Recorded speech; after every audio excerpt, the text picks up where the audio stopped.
So I'm on hold with FedEx right now because I need to authorize them to do my brokerage to get this thing in the freaking country. So I get to listen to this amazing music in the process.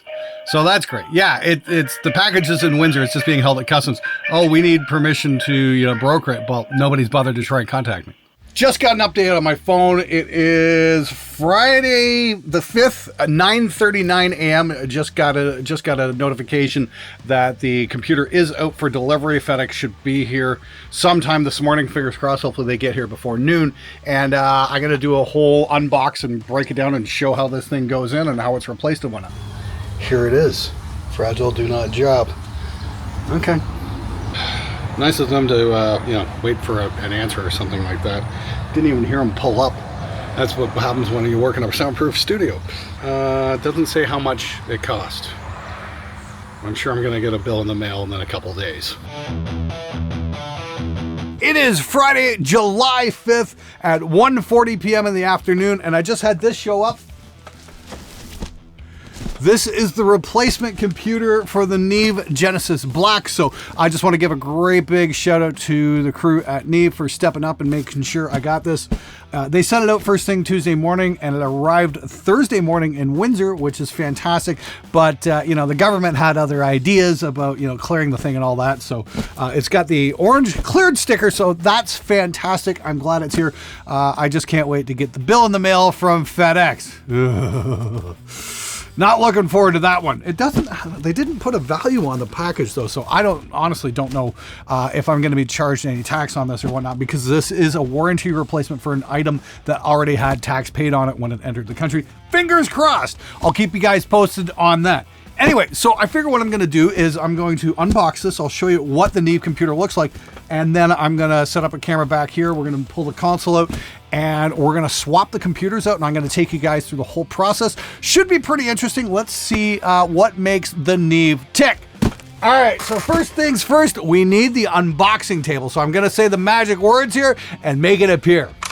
Hasadiga Ibawai! I was talking with my friend Lee Daffrin from the fretboard.co.uk, and he's a PC engineer in real life, and he was saying just make sure all the chips are seated. He also mentioned the idea of making a clone of the drive, and I'm thinking that might be a real good idea. I need to talk to the Neve guys about that and see if that's something they'd recommend or we can do. Hopefully that's not a problem, because they basically said, yeah, your system's hosed, we need to send you a new computer. I'm like, Jesus Christ, that's kind of an extreme fix for something that shouldn't be that big of a deal, especially if it was my fault and I shut the system down too early. I'm like, seriously? Shutting the system down too early can hose the whole damn thing. That's really not cool. So anyway, let's see what we get here. I'm gonna try and open this without cutting my hands off. Would have been really cool if they threw a dynamics module in here too, but I'm not gonna hold my breath. That is something I'm saving towards right now, is an 8-channel compressor board for this thing. That's one of the reasons I went with the Genesis, because it's expandable. We can change things. Handle with care. Well, it was definitely well wrapped, and I don't see any UPS speed holes, or excuse me, FedEx speed holes, so that's a good thing. Let's see what we get here. Yeah, I do remember on the console install video, remembering that the console itself was incredibly well packed, so I'm imagining it's kind of much of the same. And that's a whole lot of peanuts. So they definitely pack with care. So that's great. There's the computer itself. Now it's worth noting that Neve sent me a link to a video on how to replace this. It's a pretty straightforward operation. You just got to make sure everything goes in perfectly straight and you don't screw it up, and it should be cool.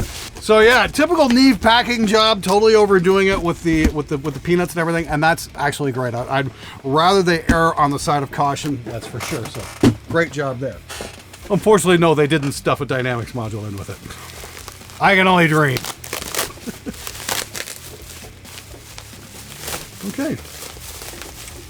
Okay, console recovery pack. We've got HDMI cable. That's great. So do not lose this. Hey, it's like Pokemon. This is my second one. It's like, gotta catch them all. That is a lot of bubble wrap.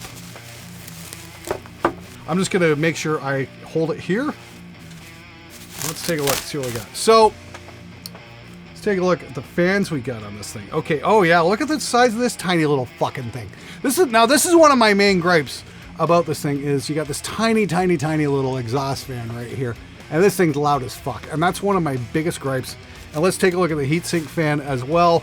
And I understand here, you guys only have so much space for the heatsink, but I'm wondering if a lower noise solution can be found for this. That's, again, another conversation I have to have with the Neve guys, because honestly, my biggest gripe with this whole thing is the fan noise on this. There has to be some better low noise options. Even for the little exhaust fan here, there's got to be something there. Okay, so basically, yeah, it's facing this way. You just slide it in and away we go. All right, so on the back here, we've got a couple DisplayPort connectors, we've got a couple network connectors, some USB, some RS-232s, and even MIDI, and oh wow, some old school PC audio connectors. That's hilarious. Obviously, the MATI board is not included. Again, shucks, gosh darn it, but it is what it is. I'm just happy to get the damn thing up and rolling again.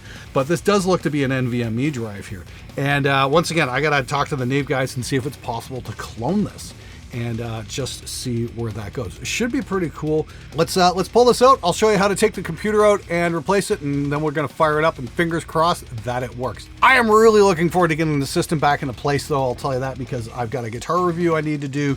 I've got one of those killer amp, super cheap, super affordable tube amps I wanna show you guys, and a whole bunch of other stuff that needs to be done as well. I'm just looking forward to getting back into the game, that's for sure. Anyway, I'll keep you guys posted. Here we go. Now, unfortunately, one of the things about working with a console is this thing weighs 300 pounds, and I have to pull it out of here and get access to the back of it and get it powered down and start pulling stuff apart. Really looking forward to that, that's for sure. But should be hopefully fairly straightforward. Fingers crossed. Now, we'll see how it goes. But let me show you how I get this thing out of here. It's not just pick it up and move it, that's for sure. You kind of got to wiggle it. And it's pretty physically demanding, actually. Let's do what she keeps telling me, and that's pull it out. Oh. This thing weighs a fucking ton. Well, no, it weighs 300 pounds, but you figure of speech. No, it doesn't weigh that much. Yeah, I can just see the comments now. Everybody's got to be right all the time. Just gonna pull it here. Make sure we got enough room to get in behind here. You can see we got my old patch bay here with all the XLR connectors, and I've changed everything to Cat 5 over audio. And we've got a bunch of these connectors back here as well. How freaking cool is this? This is all Cat 5 audio over Ethernet. It's all analog, believe it or not. Idea being you can get 4 channels per cable, as opposed to, you know, DB25s where you're limited to 8, so you kind of split things up a little bit better. It's a fantastic way to work. It's probably saved me a small fortune in cabling, that's for sure. So just look at some of the connectors back here. You can see all the I/O going on, and once again, I've got these wonderful DB25 to Cat 5 splitters in here, and these things just work amazing. But the big thing I got to take out here is this. This is the PC part of it right here. So I'm just going to start by disconnecting a couple of things. You know, the network cables, USB, all that crap. I'm gonna see if I can try and bundle this together so shit doesn't go flying and I lose everything. Okay, you know what? I'll tell you what I'm gonna do. I'm gonna grab a little piece of tape and tape all those cables together so I can get that down and out of the way and get this unplugged. Next step is making sure that the board is unplugged from the mains power. That's really important. Let's see how easy this thing comes out. All right, so I was just on the phone with my good friend Lee Daffern asking him for some advice. He's the head honcho over at thefretboard.co.uk, and as aforementioned, also a PC expert. So he had a couple of really good suggestions. We're going to see about, you know, getting a couple of drives to back this thing up. Apparently, it's like a stick memory drive, and it's an older one at that. So we're going to see about that. He's suggesting maybe Neve doesn't do the backup thing, because most audio guys don't know anything about computers, and I've been building PCs since 1992, so I might be in good shape here. So anyway, most important thing to do right now is we're going to go to the back of the console here, and we're going to unplug the fucking thing, because that's really important. And I'm just going to hang that. Let's see if I can get that to hang. Hang it! And we're going to unplug this too. All power is disconnected. Very, very important. We don't want to fry anything. All right, so I'm going to set this up and see if I can get the computer out of the back of this and swap them out and see what happens. So in the instruction video, apparently there's one screw I got to take out here, and one screw to take out here. I think there's a third one somewhere. I'll figure it out. Anyway, let's get this damn thing out of here. All right, this is where the fun begins. Let's see how I make out here. Let's see if this thing's tracking me still. So let's pull the one screw. There we go. That's one. Smaller screwdriver. Always make sure you've got the proper sized screwdriver for the screw you're going to be removing. That way you don't wind up with issues with stuff getting stripped. There we go. Ooh, that one is in there. Oh, come on, you bastard. There we go. So I was right on my initial assessment. There's only 2 screws. I want to thank Joe Heaton for making that possible. We're going to take a look here. Apparently I just grab the access bar here, kind of wiggle it a little bit, and it comes right out. Now, I did take all my PC connections and put a strap on them so I could make sure they could all go back to the right spot. I'm just going to grab all the cabling here and pull this out of the way, and the whole thing slides out just like that. And there's the world's most annoying studio fan. Oh my God, that thing sucks. Other than that, yeah, looks to be exactly the same. And here's the new computer. We're just going to drop this in, see how it goes. See if we can get a close-up of this. Again, I got to watch myself here how I kneel down so I don't put my kneecap on a cable and then hurt myself. So there's a couple of slots right here. It just drops in place, real simple. And the idea is make sure it goes in real smooth. Just like that. Bam. Once you got it lined up, it'll just go right in place like so and slide into place, and you just give it a gentle push. That's 1. And 2. I think that's it. Just getting that last screw in place. Ugh. It'll get a little sweaty back here, that's for sure. Okay, screws in place. That's not going anywhere. Okay, great. Now to just get USBs and everything back in place here. All right, we're just about ready to rock here. USBs are in place. Once again, I got to give a shout out here to Catherine North Electronics out of Hamilton, Ontario, for building these brilliant DB25 to Cat5 connectors. I'm using Cat5 audio everywhere, and it's great. Once again, that's not Dante. That is analog. That is 4 channels analog. In my opinion, this is the wave of the future when it comes to affordable cabling for your studio. I definitely recommend it. Got it everywhere. Again, I swapped all of these patches here. Went down to these guys right here. Just 4 cables. How freaking amazing is that? All right. Catch my breath here. Got to get some power put back in, and then we can get up and running here in just a moment.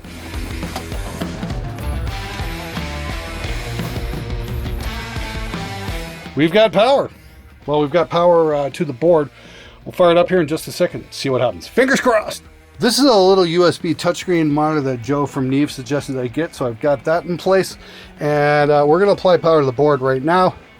Hopefully this thing boots. Hopefully it's going to crank up and we're going to get it. So let's do this.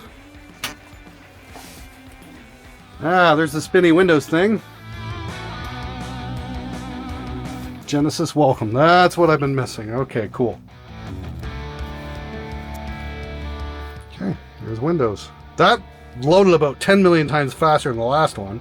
I think the fan's a little quieter too. Interesting. So yeah, there's the Genesis software coming up right now. Good, we'll see how this goes. Yeah, the fan noise is definitely less than it was before, so that's a good thing. The last one had this horrible high-pitched frequency, like this wee, you know, maybe at about 700 hertz, right around there. This does not do that. Now apparently this fan here is a low noise fan, so that's cool. But apparently the big problem here is the actual cooling system on the board itself for the chip. That's where the noise source is. We're gonna have to figure something out for this. Oh, look at that, we're full screen here. Cool. This is gonna be nice. And starting Genesis applications, everything fires up, and this is great. Excellent, excellent, excellent. There's my software version. Yeah, I can set up the routing and all that kind of stuff. Okay, cool. Looks like we're in business. Praise Crom. All right, so I'm gonna get the system configured and try to get some mixes going through it and see how the whole process goes here in just a minute. So just to go over quickly, I'm back in business. It's been a few days. I was down for 4 days total, maybe 5 days actually, but it would have been 3 days, but Canada Customs had other ideas. So got the new system in, that's great, but it took me about a day to recover everything, get everything set the way back how I should have, and that is strictly my fault.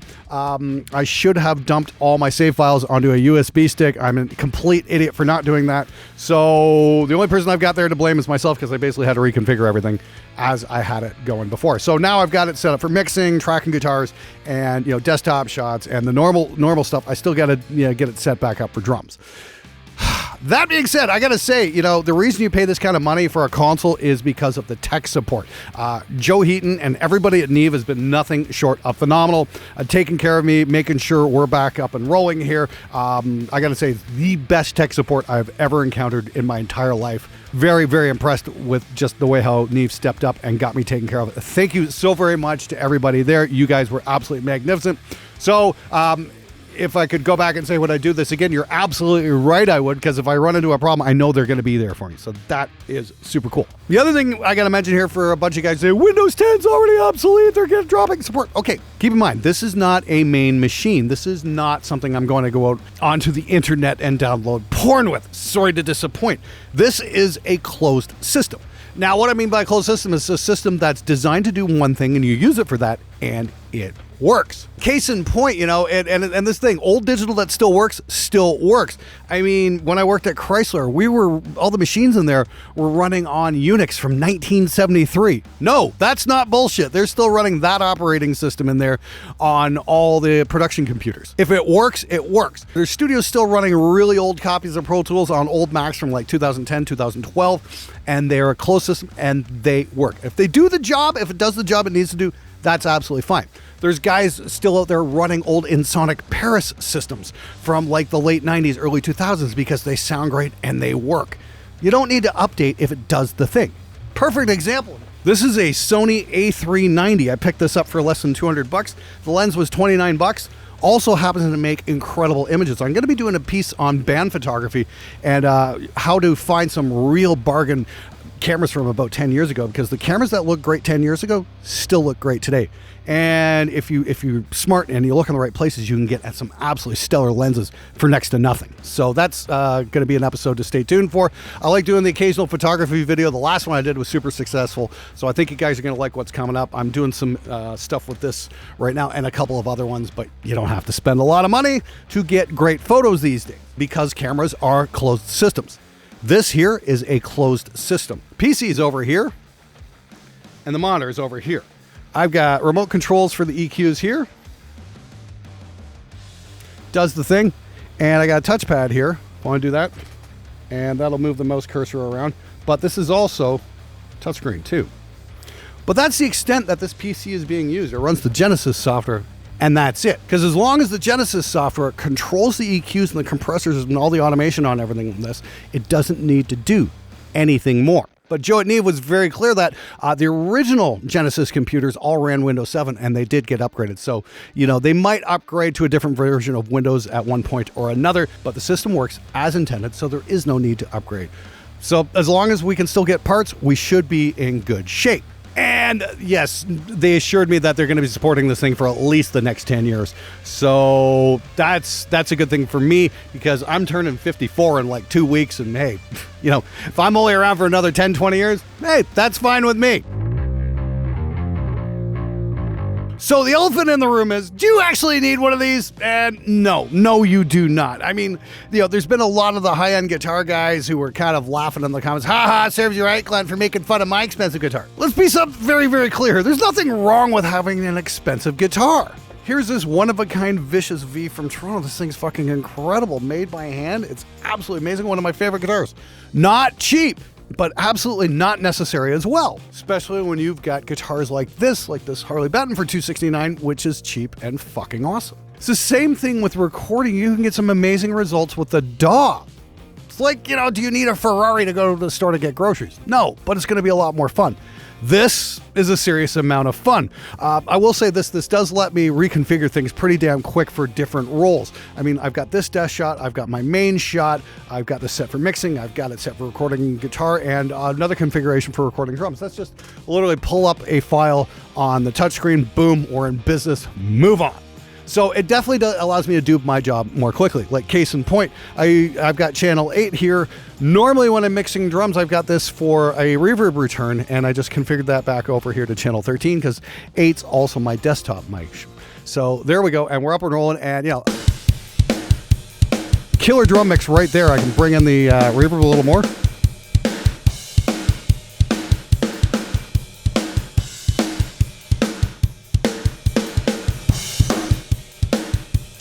I just rebalance the mix in seconds, just like that. And that's a phenomenal way to work. And when you've got to get content out the door, day after day after day after day after day, you're looking for anything that will help you speed up your workflow. This has really made my life a whole lot easier, especially on reamp days when I got to do science experiments and I got to reamp the guitars 4, 5, 6 different times, and then I got to do mix downs. This thing is absolutely worth its weight in gold. It's so fucking great. But you absolutely do not need one to get good results. It really comes down to how much time you need to save. I've always been under the philosophy of have at least one really stellar recording channel, and I'm going to be taking a look at this in the next week or two. This is from Seventh Circle Audio.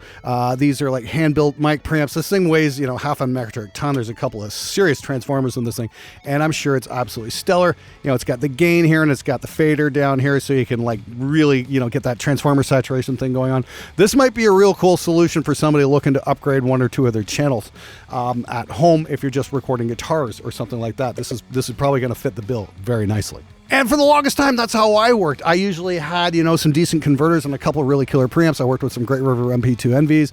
I had a Vintech Dual 72 at one point. But yeah, it was time to step it up. I got to a certain point in my career. But don't feel bad if you don't have one of these. It's certainly not going to hold you back. It just might take you a little bit longer to get a mix where you want it to go. And another thing for me is if I want to get some clients in the door, if I'm looking to record a band and whatnot, I've got the ultimate sales line. Come record with me. I've got a Neve console. You know, you say that to musicians, you just see their eyes light up. Ooh, I want to check that out. So at least you can get somebody in the door that way, because Neve definitely has that brand recognition. And unfortunately, that's the world we live in, is when you are trying to get interest in your studio, the first thing a lot of the clients are going to ask is, what kind of gear do you have? It is what it is. Anyway, so I'm thrilled to be back up and running here. I just want to say thanks once again to everybody at Neve and Lee Daffrin. We'll see about cloning the drive, and I'm probably going to do a long-term review on this thing, maybe 5-6 months down the road, and see where my mixes are then. The big mix shootout I just did, that's only having the console for about a month, and you know, I'm not really getting super comfortable with it yet. Now I'm really starting to get into it and seeing what it can do, and I just added the Antelope Galaxy back here, and that's going to allow me to take advantage of even more mixing channels on the small faders. So that's super cool. And then we're going to be taking a look at inserting different types of transformers into the mix bus and see what that does, because apparently this thing is transformerless, but I've got a whole rack of compressors over here that'll actually just work with for transformer saturation. So I'm kind of curious to see what kind of saturation that's going to add to the mixes as well. I got some killer stuff from IGS and Stam and Gain Lab and a whole bunch of other things. I'm really curious how that's all going to turn out. Should be pretty interesting to see, that's for sure. Make sure you hit the subscribe button. I need your help to make this show better. And I'm also going to be giving away my Rev Mark III generator 100 watt custom at 600,000 subscribers. So hey, if you want to maybe possibly get a chance to win that, make sure you hit the subscribe button. I'm going to have some details on that in the very near future. We're going to be doing yet another version of Oldies But Baddies. It's going to be a lot of fun. Details on that are coming up real soon. Anyway, thanks for watching. Thanks for sticking around. Thanks for all your comments and questions. Now fuck off. Obviously, obviously one of the great things. Let's do it one more time. All right, cool. There. Oh shit. So let's cut to the interesting part. So let's cut to the.